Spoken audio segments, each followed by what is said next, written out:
আমাদের আজকের বিষয় খুলনা জেলা সম্পর্কে। খুলনা ঢাকা এবং চট্টগ্রামের পরে বাংলাদেশের তৃতীয় বৃহত্তম শহর। খুলনা জেলা এবং খুলনা বিভাগের সদর দপ্তর এই খুলনা শহরে অবস্থিত। খুলনা বাংলাদেশের দক্ষিণ পশ্চিমাঞ্চলের রূপসা এবং ভৈরব নদীর তীরে অবস্থিত। বাংলাদেশের প্রাচীনতম নদীবন্দরগুলোর মধ্যে খুলনা অন্যতম।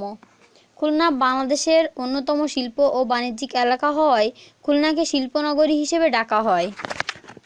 খুলনা শহর থেকে ৪৮ কিলোমিটার দূরে বাংলাদেশের দ্বিতীয় সমুদ্র বন্দর মংলা সমুদ্র বন্দর অবস্থিত। পৃথিবী বিখ্যাত উপকূলীয় বন সুন্দরবন খুলনা জেলার দক্ষিণাংশে অবস্থিত। খুলনাকে সুন্দরবনের প্রবেশদ্বার বলা হয়। রাজধানী ঢাকা থেকে খুলনা শহরের দূরত্ব সড়কপথে ৩৩৩ কিলোমিটার। রাজধানীসহ দেশের অন্যান্য অঞ্চলের সঙ্গে স্থলপথ, আকাশপথ, জলপথ ব্যবহার করা যায়। ১৯১২ সালে থেকে অত্র অঞ্চলে নদীপথে স্টিমার চলাচল করে। নামকরণ: খুলনা সদরের নামে খুলনা বিভাগের নামকরণ করা হয়েছে। প্রচলিত মতানুসারে খুলনা শহর থেকে ১.৫ কিলোমিটার দূরে ভৈরব নদীর তীরে খুল্লেশ্বরী দেবীর মন্দির ছিল এবং এই দেবীর নাম অনুসারে খুলনা অঞ্চলের নামকরণ করা হয়েছে।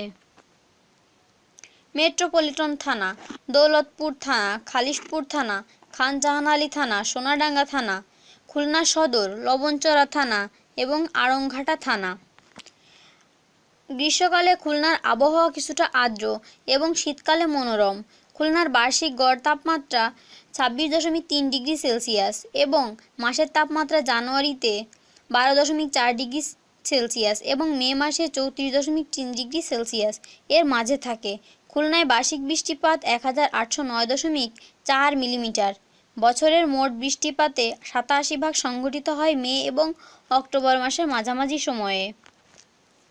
শিক্ষা: খুলনা শহরে ১৯০২ সালে প্রতিষ্ঠিত সরকারি বিএল কলেজ এ অঞ্চলের শিক্ষার্থীদের উচ্চশিক্ষার চাহিদা মিটিয়ে আসছে। ১৯৯১ সালে খুলনাতে খুলনা বিশ্ববিদ্যালয় এবং খুলনা মেডিকেল কলেজ স্থাপিত হয়। ২০০৩ সালে খুলনা প্রকৌশল ও প্রযুক্তি বিশ্ববিদ্যালয় প্রতিষ্ঠিত হয়, যা পূর্বে Bangladesh institute of technology Khulna নামে পরিচিত ছিল।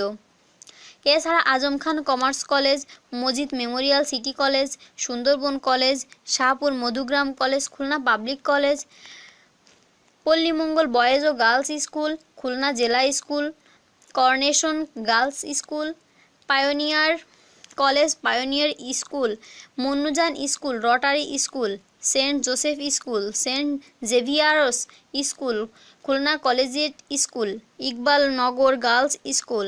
এছাড়া মাদ্রাসার মধ্যে দারুল কুরআন সিদ্দিকিয়া কামিল মাদ্রাসা খুলনা, খুলনা সরকারি আলিয়া মাদ্রাসা খুলনার ঐতিহ্যবাহী শিক্ষা প্রতিষ্ঠানের মধ্যে অন্যতম। খুলনার রাস্তাঘাট: খুলনার রাস্তাঘাট মোটামুটি ভালো এবং অনেক প্রশস্ত। এই শহরটি যানজট এর হাত থেকে এখনও পড়েনি, তবে খুলনা থেকে যশোর যেতে আপনাকে একটু সমস্যা পোহাতে হতে পারে। এদিকে রাস্তাঘাট অনেক বেশিই খারাপ। শিল্প কারখানাগুলো ফুলতলায় গড়ে ওঠায় এই রাস্তাটি বেশ ভাঙাচোরা। মিডিয়া: দৈনিক পূর্বাঞ্চল, দৈনিক খুলনা অঞ্চল, সময়ের খবর, দৈনিক জন্মভূমি, দৈনিক প্রবাহ, দ্য ডেইলি ট্রিবিউন এগুলো সংবাদ। খুলনা বিভাগীয় জাদুঘর, খান জাহান আলী সেতু, জাহানাবাদ বনবিলাস চিড়িয়াখানা ও শিশু পার্ক, শহীদ হাদিস পার্ক, জাতিসংঘ পার্ক, রাজা ভরত ভায়না যশোর, গল্লামারী লিনিয়ার পার্ক, কবি কৃষ্ণচন্দ্র ইনস্টিটিউট, দক্ষিণডিহি রবীন্দ্র কমপ্লেক্স, গল্লামারী বধ্যভূমি ও স্মৃতিসৌধ, খানে সবুর রাজনীতিবিদ, নাট্যকার শচীন্দ্রনাথ সেনগুপ্ত, কবি কৃষ্ণচন্দ্র মজুমদার, লেখক আবুল কালাম শামসুদ্দিন, সাহিত্যিক আনিস সিদ্দিকী, ঔপন্যাসিক কাজী আকরাম হোসেন, মৃণালিনী দেবী, রবীন্দ্রনাথ ঠাকুরের সহধর্মিণী, চিত্রনায়িকা মৌসুমী ও চিত্রনায়িকা পপি।